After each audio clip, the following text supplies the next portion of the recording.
Oke, hari ini kita mau nyobain Suzuki XL7. Sangat recommended. Wish. Ini yang tipe Alpha, tipe tertinggi. Pengatur suhunya, climate control. Bisa auto juga. Ini sudah bisa nonton video juga dan bisa di mirroring ke sini. Kalau misalkan kita luar kota, kita lihat map, dikonekkan aja ke sini nih.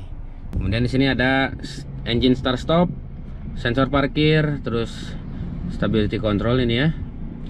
Nah, ini si lampu bisa dinyalanya bisa gini, bisa nunduk jadi tangga. Tangga itu apa tangga? Jadi ngedangak atau bisa ngerunduk gitu. Nah di sini, jadi kalau misalnya kita bawa bebannya banyak nih, otomatis kan jadi kayak gini nih. Jadi kayak standing, kayak jumping gitu.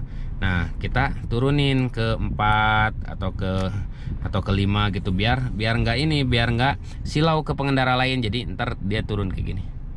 Itu ya, paham ya yang ini ya. Di sini samalah standar semuanya. Kemudian apa lagi ya? Auto door lock udah. Karena saya pakai yang ini, ada ini ya, coba lihat di bawah, kelihatan nggak? Ya pokoknya belilah, itu kisaran 300 ribuan. Kabinnya seperti ini, kemudian ini buat apa namanya, e-mirror namanya, yang bisa ngerekam. Jadi wah keren lah pokoknya. Kalau misalkan buat apa-apa kan enak gitu ya, ada buktinya. Ini bagaimana pendapat saya tentang XL7 ini. Yang pertama, XL7 kalau menurut saya ini cocok banget buat keluarga. Ini bisa dilihat ya. Jadi kita kalau misalkan mau beli mobil yang memang untuk mudik, kemudian bisa bawa keluarga ya, XL7 ini salah satu rekomendasi dari saya. Yang menarik dari XL7 ini adalah rasa berkendara. Rasa berkendara dalam arti handling, kemudian penguasaan itu termasuk handling juga ya, sama feel berkendara. Nah, ini menurut saya easy going ya. Yang pertama tuh rasa berkendaranya tuh easy going, karena visibilitasnya juga baik. Ya cukup baik kalau menurut saya. Jadi kayak kita tuh sama mobil tuh tahu lah, oh ini mobil kita lagi di sebelah sini gitu. Jadi nggak terlalu lebar juga, nggak terlalu pendek juga ini mobil. Kemudian handlingnya juga lumayan, karena saya coba di tol ngejalanin 120, 140, 160 itu masih stabil, masih enak buat lari, itu masih stabil.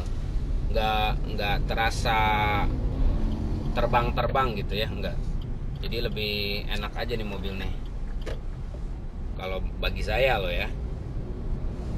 Terus handlingnya juga lumayan. Kalau misalkan kita mau nyalip kayak tadi saya lagi jalan terus ada angkot ngedadak berhenti, kita langsung ambil kanan, itu cukup mudah.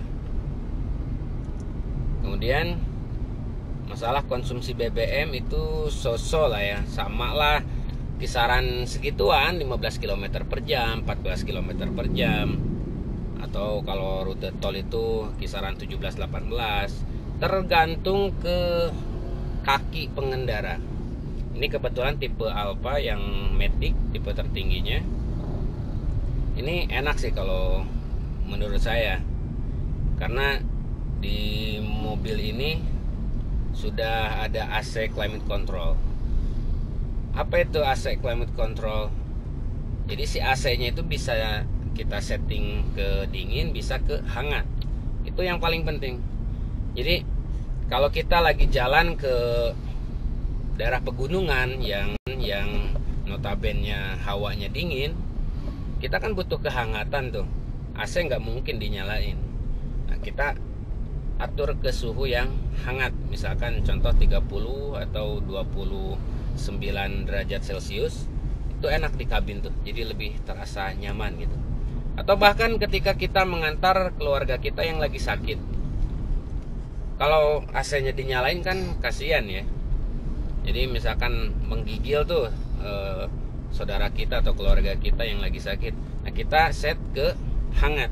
Jadi si orang sakitnya itu tidak merasa kedinginan.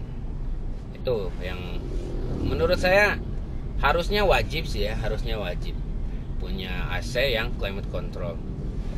Memang sih netizen yang lain bilangnya di suhu tropis kayak Indonesia ini nggak berguna katanya yang climate control itu.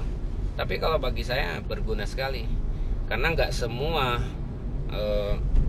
daratan Indonesia itu panas, nggak semua. Kita tahu lah di daerah Bandung kan, daerah Lembang dingin, daerah Ciwidey juga dingin. Kemudian kalau daerah Jawa Tengah ada Wonosobo, Dieng. Kalau di Jawa Timur ada Malang, Batu. Itu kan dingin juga. Jadi ya itu mah terserah sih pilihan. Kalau bagi saya pribadi, saya mewajibkan kalau punya mobil itu wajib atau harus ada climate control. Jadi biar ada untuk penghangatnya tadi. Nah, selain untuk dibawa ke tempat dingin, yang tadi kembali lagi, biar kalau kita nganter saudara atau keluarga kita yang sakit, kita bisa kontrol nih suhu di dalam kabin gitu. Kemudian apa lagi ya? Untuk masalah kenyamanan, nyaman sih kalau saya pribadi nyaman. Nggak tahu nih kalau keluarga saya nih, saya tanya anak saya ya. Ndak, Yunda, ini mobilnya enak nggak? Yang keras dong. Mobilnya enak nggak? Enak. Enak mana sama mobil yang Abi yang kemarin? Enak mobil baru. Saya kemarin kebetulan Honda CR-V Prestige Turbo, dan memang enak itu mobilnya. Cuman udah saya jual terus ganti ini. Dan ternyata ketika saya ganti pakai mobil ini, anak saya dan istri saya nggak begitu banyak komplain juga. Nah, ini kenapa downgrade ya? Karena ada urusan atau keperluan yang lain. Makanya saya rekomendasikan buat kalian yang nyari mobil keluarga, terus bisa juga untuk harian. Karena yang saya bilang tadi, easy going gitu. Jadi kita bawa mobil mau kemana nih, yaudah kita pakai gitu. Kalau yang saya rasa waktu saya punya CR-V itu agak males gitu, karena si sugestinya itu, waduh, ini mobil agak gede nih, ini takut kena serempet motor atau takut gimana gitu kan, takut kegoret dan sebagainya. Itu malah jadi si mobil tuh lebih banyak diamnya, si mobil CR-V saya dulu ya. Bahkan kemarin saya jual pun itu si kilometernya belum nyampe 10.000, belum nyampe. Padahal udah 1,5 tahun. Ada di video saya sebelumnya ini, boleh dicek lah ya. Ini saya putuskan ke XL7 karena saya tadinya mau ke Expander, cuman di Expander itu masih AC-nya masih ya kayak gitulah ya, sama kayak Avanza.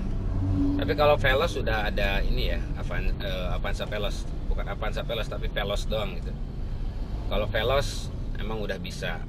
Kalau Expander Ultimate saya belum tahu juga. Yang jelas yang value for money ya ini XL7 atau Suzuki R3 yang hybrid.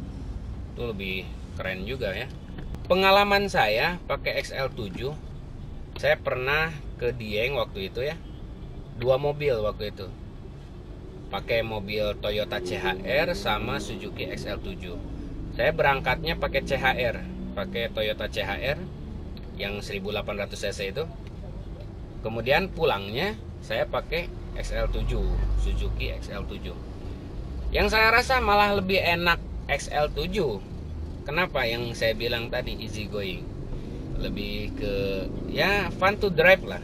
Soalnya kan yang CHR itu CVT, sama kayak mobil-mobil yang sekarang itu rata-rata kebanyakan semua pada CVT. Nah itu si CVT emang karakternya kurang gimana ya, dia kenceng loh, jangan salah. Kalau misalkan di jalan tol, jalan lurusan tanpa hambatan, kenceng CVT itu. Tapi kalau misalkan di jalan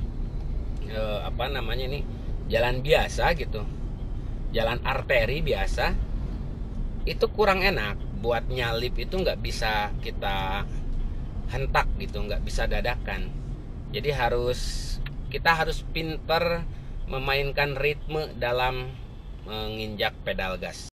Nah kalau di konvensional, di AT biasa ini, otomatis biasa, ini kan pakainya gear ya, jadi masih ada giginya lah, masih ada gearnya. Makanya ada tulisannya 4 percepatan. Jadi ketika kita mau nyalip itu, kita bejek gas, dia langsung otomatis turun ke gigi yang lebih rendah dan torsinya lebih nendang. Itu perbedaannya yang harus kita ketahui dari mobil otomatis. Ada beda lagi yang kalau AGS itu nanti kita bahasnya. Yang jelas saya ngebahas ini karena perbandingannya sama yang lain kan udah pada CVT ya kebanyakan ya. Mungkin CVT lebih halus, lebih irit BBM, lebih kencang kalau di jalan yang tanpa hambatan. Tapi kalau untuk feel berkendara, kalau bagi saya lebih memilih yang otomatis konvensional. Bahkan saking saya kan lama juga tuh pakai Brio, pakai CR-V yang CVT itu ya. Nah itu jadi agak gimana ya, kita bisa menikmatinya tuh kalau di tol CVT itu. Tapi kalau di jalan arteri seperti ini, jalan biasa yang banyak hambatan, itu kurang enak. Jadi ketika nyalip tuh kurang pede.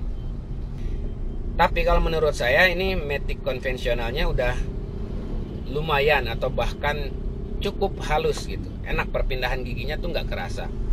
Makanya cobain deh, XL7 tuh bagus. Jadi poin-poin yang paling penting adalah XL7 itu dari harga nggak terlalu overpriced, nggak terlalu mahal lah ya, masih terjangkau gitu dibandingkan kompetitornya. Kemudian dari handling enak ini, kenyamanannya dapat, handlingnya juga dapat. Ini mobil XL7. Kemudian ground clearance lumayan kan, lebih tinggi daripada R3 ya. Ini 200 mm itu cukup untuk ke jalan-jalan pedesaan gitu. Jadi lebih pede ketika kita ajak untuk menjelajah, tapi jangan ke ekstrim juga ya, jangan ke jalan off-road ekstrim. Kemudian yang keempat, kenyamanan tadi sudah dibahas. Kenyamanan meskipun nyaman tapi handlingnya masih tetap enak, kekedapannya juga lumayan bagus. Kemudian yang kelima irit. Ini mobil irit. Teman saya yang dia punya mobil itu udah beberapa kali gitu, udah nyobain punya gitu ya, bukan nyobain doang, tapi pernah beli dan pernah make juga. Dia tuh merekomendasikan XL7 loh. XL7 dia rekomendasikan, padahal dia pakai expander cross. Dia sempat bilang gini, aduh gua nyesel katanya, mendingan XL7 waktu itu dijual, ganti pakai Alphard waktu itu. Kemudian sekarang dia pakai expander. Nah XL7 nya kan udah nggak ada. Nah dia bilang, wah enakan XL7 kalau mau kemana-mana tuh lebih irit, terus tenaganya dapet, kecepatannya juga stabil. Nah itu mungkin yang saya share buat kalian semua yang masih penasaran, yang masih ragu mau milih expander atau mau milih Xenia, Avanza, R3 atau XL7. Pokoknya di kelas LMPV dan LSUV lah. Kalau menurut saya Suzuki XL7 ini sangat recommended, sangat direkomendasikan bagi yang budgetnya sederhana lah ya. Jadi budgetnya dibilang pas-pasan juga enggak sih, soalnya XL7 ini lumayan lebih mahal daripada R3 Hybrid. Ya memang beda dikit lah ya. Kemudian dibanding sama Xenia, sama Avanza itu sama harganya. Lihat aja, cek. Jadi mungkin yang lainnya harganya over, tapi cashbacknya juga gede. Jadi hitung-hitung tuh ya kurang lebih paling beda 10 juta atau 15 juta gitu. XL7 udah mantep lah, udah cukup. Ini bisa dikatakan LMPV juga, low MPV bisa dikatakan juga, karena memang ini basicnya dari R3. Nah itu penting, si row ketiga sama kayak R3. Row ketiga di XL7 itu nyaman, cukup nyaman. Ini anak saya aja dia betah kalau di XL7 tuh. Ya nanti next trip saya pengen nyoba nih mobil ke sana ya, pengen nyoba ke daerah Jawa bersama keluarga. Kalau waktu itu saya bersama teman-teman saya. Nanti insya Allah jangan lupa di subscribe lah, nanti saya bikin video lagi tentang ulasan mengenai Suzuki XL7. Saya ini berbicara sebagai pemilik ya, yang punya, dan saya nggak punya supir, jadi saya memang nyupir gitu. Buat supir, kalau menurut saya ini udah enak nih mobil, nggak terlalu mahal dan cukup lah. Itu aja ya. Jangan lupa di subscribe dan jangan lupa di komen juga kalau ada saya kekurangan atau misalkan ada masukan dari yang lain, kritik dan saran, boleh di komentar. Dan kalau misalkan mau di share ke temennya atau ke keluarganya yang lagi bingung nyari mobil, woy, ini salah satu rekomendasi dari saya, Suzuki XL7.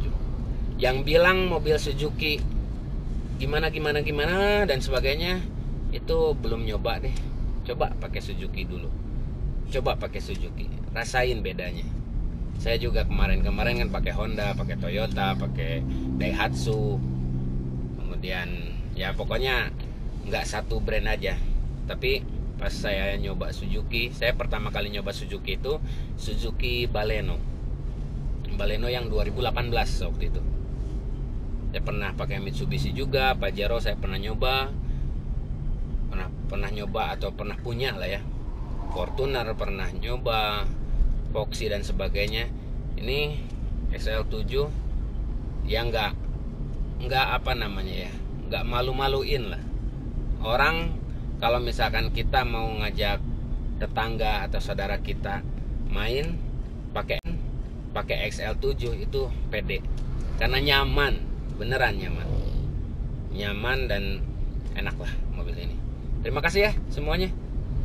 Semoga pada sehat semua dan selalu sukses selalu. Assalamualaikum warahmatullahi wabarakatuh.